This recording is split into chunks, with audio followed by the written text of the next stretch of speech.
Olá, meu nome é Daniel Schifini, sou técnico de segurança do trabalho. Irei falar sobre os aspectos conceituais prevencionistas de acidente do trabalho e também sobre os aspectos legais perante a Previdência Social. Se você gostar desta apresentação resumida e quer totalmente de graça o material didático desta apresentação, se inscreva no canal, dê um like e mande um e-mail ou deixe em seu comentário. Eu quero meu material. Deixe seu e-mail que te enviarei este material que irá ajudar em seus estudos ou apenas para ampliar seu conhecimento. Boa apresentação.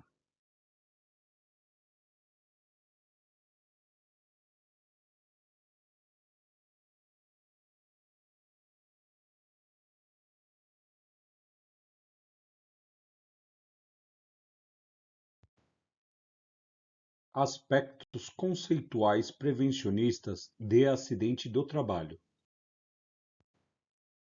A palavra acidente é um termo filosófico derivado do latim accidens, que significa algo que acontece.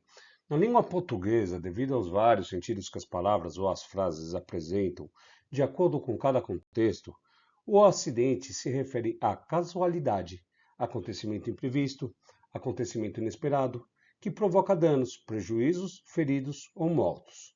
Então, o acidente é o acontecimento que ocorre de forma casual e imprevista, causando dano. Já o dano é o prejuízo de natureza física, moral ou patrimonial, sofrida ou causada por alguém. Então, classificamos o acidente de trabalho, que é a ocorrência imprevista e indesejável, instantânea ou não, relacionada com o exercício do trabalho, de que resulte ou possa resultar em lesão pessoal. Eles podem ser classificados como acidente de trajeto, que é aquele que ocorre da residência ao trabalho e vice-versa, acidente impessoal, que é aquele que independe de existir acidentado. Este, porém, não pode ser considerado como causador direto da lesão pessoal. O acidente inicial, que é o acidente impessoal desencadeador de um ou mais acidentes, e o acidente pessoal, que é o que depende de existir acidentado. Por exemplo, um galpão que armazena inflamáveis. Ele foi atingido por um raio, causando um incêndio. Em virtude desse incêndio, o galpão explode, caindo a fiação da rede elétrica externa, atingindo um trabalhador que sofre choque elétrico e outro trabalhador que foi atingido por fragmentos pela explosão. Vamos classificar esse evento, então, de acordo com a tabela demonstrada. Fazendo uma análise desse exemplo de acidente, é necessário que se considere que o acidente impessoal e inicial, que foi a descarga elétrica atmosférica, que causou outro acidente impessoal, que foi um incêndio, ambos os acidentes impessoais não causaram nem acidente ou lesão pessoal. Já um incêndio resultou um acidente impessoal, que foi a explosão, causando um acidente impessoal, que foi a queda do condutor da rede elétrica. Em ambos os casos, com um acidente e lesão pessoal. Um pelo impacto de fragmentos, gerando fratura, e o outro pelo contato do condutor, gerando queimadura pelo choque elétrico. Nota-se que entre o acidente impessoal e a lesão pessoal, sempre há o acidente pessoal. Causas de acidente do trabalho. Uma das causas é o fator pessoal de insegurança, que é a causa relativa ao comportamento humano, que pode levar à ocorrência do acidente ou à prática do ato inseguro. Já o ato inseguro é a ação ou omissão do trabalhador que diz respeito às normas e procedimentos de segurança, podendo causar ou favorecer a ocorrência de acidentes. E também temos a condição ambiente de insegurança, que é a condição do meio que causou o acidente ou contribuiu para a sua ocorrência. Na identificação das causas do acidente, é importante não se ater ao raciocínio imediato, que diretamente leva à ocorrência do acidente, mas também aos fatores complementares desse acidente, que devem ser levados em consideração, podendo ser dividido em termos de categoria. Por exemplo, fatores organizacionais, que é a cultura de segurança deficiente, falta de recurso para o trabalho, gerenciamento de risco ineficaz, entre outros. Fatores gerenciais, que é uma supervisão inadequada, inexistência de padrões ou procedimentos de segurança, ou a existência de padrões ou procedimentos, só que inadequados, ou ainda a existência de procedimentos e padrões existentes, mas não cumpridos. Também temos os fatores ambientais, que é ruído acima do limite de tolerância, umidade, iluminação ineficaz, temperatura inadequada, entre outros. Temos os fatores operacionais, que são ferramentas defeituosas ou inadequadas ao serviço, ausência de EPI, sinalização ineficaz, também entre muitos outros. E temos a condição do trabalhador, pode estar com falta de atenção, fadiga, visão deturpada ou audição ruim, entre outros também. Temos diversas causas. E tais causas têm sua importância no processo de análise de acidente e é imprescindível a visualização do processo em cadeia sequencial. Consequências do acidente do trabalho. Como consequência, temos a lesão pessoal, que é qualquer dano sofrido pelo organismo humano como consequência de acidente de trabalho. Temos a lesão imediata, que é a lesão que se manifesta no momento do acidente. Temos a lesão mediata, que é a lesão tardia, lesão que se manifesta imediatamente após a circunstância acidental da qual a resultou. Temos a doença do trabalho, que é a doença decorrente do exercício continuado ou intermitente de atividade laborativa capaz de provocar lesão por ação imediata. E temos a doença profissional, que é a doença do trabalho causada pelo exercício de atividade específica, constante de relação oficial. Também temos a morte, que é a cessação da capacidade de trabalho pela perda da vida, independentemente do tempo decorrido desde a lesão. Dentre estas consequências, excetuando-se a morte, podemos classificá-las como lesão sem afastamento, que é a lesão não incapacitante ou lesão sem perda de tempo. É uma lesão pessoal que não impede um acidentado de voltar ao trabalho no dia imediato ao do acidente, desde que não haja incapacidade permanente. Também temos a lesão com afastamento, que é a lesão incapacitante ou lesão com perda de tempo. Lesão pessoal que impede o acidentado de voltar ao trabalho no dia imediato do acidente, ou de que resulte incapacidade permanente, podendo gerar incapacidade permanente total, que é a perca total da capacidade de trabalho em caráter permanente, sem morte, a incapacidade permanente parcial, que é a redução parcial da capacidade de trabalho em caráter permanente, que não provocando morte ou incapacidade permanente total, é a causa de perda de qualquer membro ou parte do corpo, perda total do uso desse membro ou parte do corpo, ou qualquer redução permanente de função orgânica. E também temos a incapacidade temporária total, que é a perda total da capacidade de trabalho de que resulte um ou mais dias perdidos, excetuadas a morte também, a incapacidade permanente parcial e a incapacidade permanente total. Aspectos legais do acidente do trabalho perante a Previdência Social. Caracterização do acidente do trabalho. Para a caracterização do acidente do trabalho, é necessário que se estabeleça a relação entre o dano e o agente que o provocou, estabelecendo, sim, um nexo. Quando o agente do acidente agir diretamente como a causa necessária para a produção do dano, será caracterizado a relação do nexo causal. Desta forma, quando um acontecimento imprevisto desencadear uma lesão ou doença de maneira direta, sempre será tratado como causa do dano. Por outro lado, quando o agente não for a causa necessária para o estabelecimento do dano, mas contribuir para o aparecimento ou o agravamento de um resultado, o agente será caracterizado como concausa do acidente, estabelecendo-se assim um nexo concausal.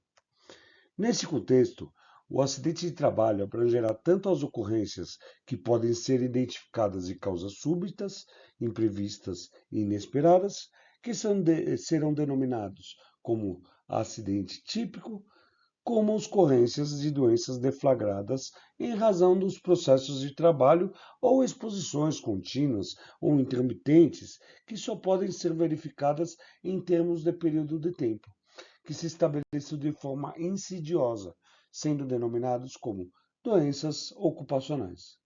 Assim, divide-se o acidente de trabalho em acidente típico e doenças ocupacionais. Doenças ocupacionais. As doenças ocupacionais subdividem-se em doença profissional ou tecnopatia, que é a entidade mórbida desencadeada pelo exercício do trabalho, peculiar a determinada atividade. A doença do trabalho ou mesopatia, que é aquela adquirida em função de condições especiais em que o trabalho é realizado. No campo da saúde do trabalhador, em 1984, o professor Richard Schilling publicou um artigo sobre prevenção de doenças ocupacionais. Nesse artigo, apresentou uma classificação das doenças relacionadas ao trabalho, no qual foi adotada pelo Brasil em 1999, pois auxilia na compreensão dos aspectos conceituais do acidente de trabalho, dividindo as doenças ocupacionais em três grupos, conforme a tabela demonstrada. O grupo 1 é o trabalho como causa necessária para a doença. Por exemplo, o saturnismo, que é a intoxicação por chumbo, a bicinose, que é doença pulmonar causada pelas poeiras do algodão, do linho ou de cânhamo, a silicose, que é a doença pulmonar da sílica cristalina livre. Já no grupo 2, o trabalho como fatores contribuintes, mas não necessário para as doenças. Exemplos: Lerre Dort, que é a lesão por esforço repetitivo, distúrbios osteomusculares relacionados ao trabalho, doença coronariana, doença do aparelho locomotor, câncer e varizes. Já no grupo 3, o trabalho como agravante ou provocador de distúrbios latentes ou pré-existentes da doença. Exemplos: úlcera péptica, bronquite crônica, dermatites de contato alérgica, asma e doenças mentais. O grupo 1 de Schilling está relacionado às doenças profissionais. Já o grupo 2 e 3 estão relacionados às doenças do trabalho. O nexo técnico previdenciário, conhecido como NTP, é o nexo estabelecido entre o trabalho e o agravo no âmbito da previdência social. Sua caracterização, de acordo com o artigo 337 do Regulamento da Previdência Social, é de competência da perícia médica previdenciária. O NTP, como vimos anteriormente na caracterização do estabelecimento do nexo da relação entre o agente e o dano, ele poderá ser de natureza causal, que é quando o agente for a causa necessária para o dano, ou concausal, que é quando o agente não for a causa necessária para o dano, mas contribuir para o aparecimento ou agravamento da lesão ou doença, sendo dividido em três espécies: o nexo técnico profissional ou do trabalho, o nexo técnico individual e o nexo técnico epidemiológico previdenciário, conhecido como NTEP. Nexo técnico profissional ou do trabalho. É o nexo estabelecido pela associação do agravo com agentes etiológicos ou fatores de riscos, presente nas atividades econômicas dos empregadores, e constantes das listas A e B do anexo 2 do Regulamento da Previdência Social. São considerados de natureza profissional ou do trabalho, sendo assim compreendidos como: nexo técnico profissional é aquele decorrente da constatação de uma doença profissional. Como vimos anteriormente, é a doença produzida ou desencadeada pelo exercício do trabalho, peculiar a determinada atividade, cujos trabalhadores tenham sido expostos, mesmo que parcialmente ou indiretamente. E nexo técnico do trabalho, que é aquele decorrente da constatação de uma doença do trabalho, que é a doença adquirida em função das condições especiais em que o trabalho é realizado.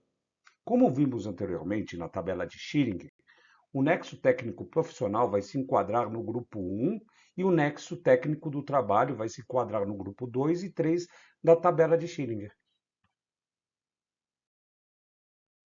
Nexo técnico individual é o decorrente de acidente de trabalho típico, que é quando o acontecimento súbito ou a contingência imprevista que causou dano à saúde do trabalhador ocorreu durante o desempenho da atividade profissional ou circunstâncias a ele ligadas.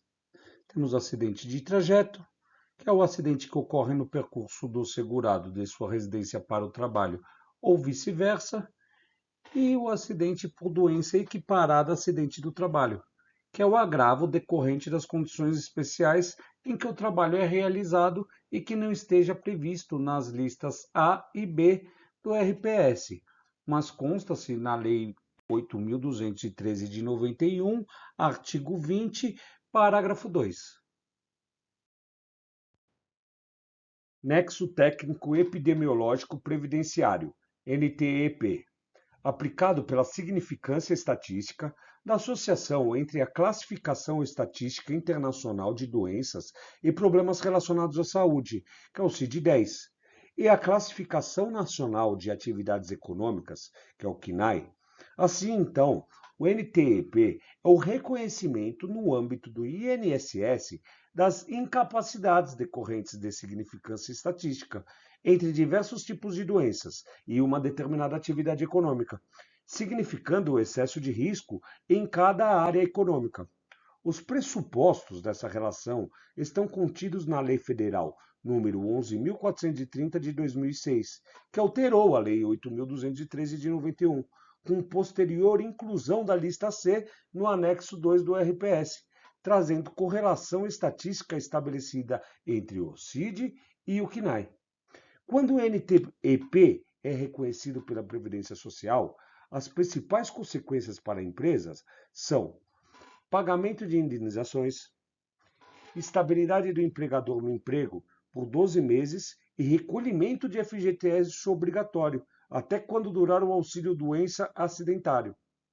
Multas, influência no FAP, que é o fator acidentário de prevenção, que eleva os custos da empresa, ações regressivas, que é quando o governo exige o ressarcimento pelos benefícios previdenciários pagos, e até o risco de embargo do estabelecimento. Comunicação do acidente de trabalho. O acidente de trabalho ocorrido deverá ser comunicado ao INSS por meio da CAT e deve se referir às seguintes ocorrências: CAT inicial, que é o acidente do trabalho típico, de trajeto, doença profissional ou do trabalho, ou óbito imediato. A CAT de reabertura, que é o afastamento por agravamento de lesão de acidente do trabalho, ou de doença profissional ou do trabalho, ou CAT de comunicação de óbito, que é o falecimento decorrente de acidente do trabalho ou doença profissional ou do trabalho, após o registro da CAT inicial. O emitente deverá entregar cópia da CAT ao acidentado, ao sindicato da categoria e à empresa. Gostou do conteúdo? Então inscreva-se no canal e dê um like. E ainda você poderá ganhar um material didático totalmente de graça para estudo ou conhecimento dos aspectos legais e conceituais de acidente do trabalho. Mande um e-mail para testesst@gmail.com ou deixe nos comentários: eu quero material didático, e te enviarei o conteúdo desta apresentação. Obrigado a todos pela participação.